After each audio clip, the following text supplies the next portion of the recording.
এই যে মেয়েটা দুইটা ফ্ল্যাট একটি বাড়ি রয়েছে মেয়ের নামে। মেয়েটা কোথায় বাড়ি? আমাদের মিরপুর কাজীপাড়াতে তার নিজের বাড়ি রয়েছে। বন্ধু মিডিয়ার মাধ্যমে যোগাযোগ করে তার ঠিকানা অবশ্যই খুঁজে নেবেন। তারপরে মেয়েটা আনমিরির একটা মেয়ে। মেয়ের বাবা ছিলেন পানি উন্নয়ন বোর্ডের ডাইরেক্টর হিসেবে সে ছিলেন। বিক্রমপুরে তার বাড়ি। মেয়েরা দুই বোন এক ভাই। বড় বোন বিবাহ হয়েছে একটা ফার্মাসিস্ট একটা ছেলের সাথে। ওই ছেলে একটা ওষুধ ফ্যাক্টরিতে সে ম্যানেজার হিসেবে জয়েন করেছেন। মেয়ের ভাই ঢাকা ইউনিভার্সিটি থেকে ফার্মাসি থেকে honours master first class first পেয়েছেন। তারপরে সে এসকেএফে জয়েন করেছেন। এসকেএফে তার বেতন হয়েছে এখন 8 লক্ষ টাকা। সবার উপরে স্থান তার এসকেএফের মধ্যে। বাইরের যেটা ওষুধ ফ্যাক্টরি, বাইরের যেটা কোম্পানি, বড় কোম্পানি, তাদের মাল কোনো বাংলাদেশে তৈরি হচ্ছে না।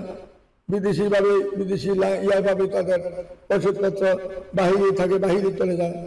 একমাত্র ফ্যাক্টরি করেছেন বাংলাদেশে, কিন্তু তাদের নিয়ম টিয়ম সবকিছু বিদেশি সিস্টেমে হয়।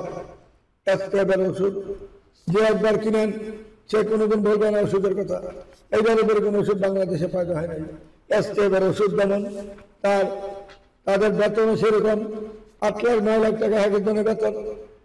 সেই ব্যক্তিতে মেয়ের ভাই চাকরি করেন।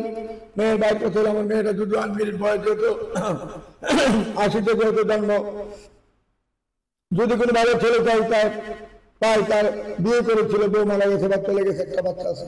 আমাদের কোনো আবৃত্ত নাই। ব্যবসা করলে ব্যবসার জন্য তার পুঁজি দেওয়া হবে 20 লক্ষ টাকা। আর যদি চাকরি করে তাকে বাসা বাড়ি সুন্দরভাবে সাজায় দিয়া তাকে একটা ফ্ল্যাট কেনার ব্যবস্থা করে দিব। যদি কোনো ভালো ছেলে থাকেন আমাদের বন্ধুদের মাধ্যমে যোগাযোগ করে তার ঠিকানা খুঁজে নেওয়ার চেষ্টা করবেন।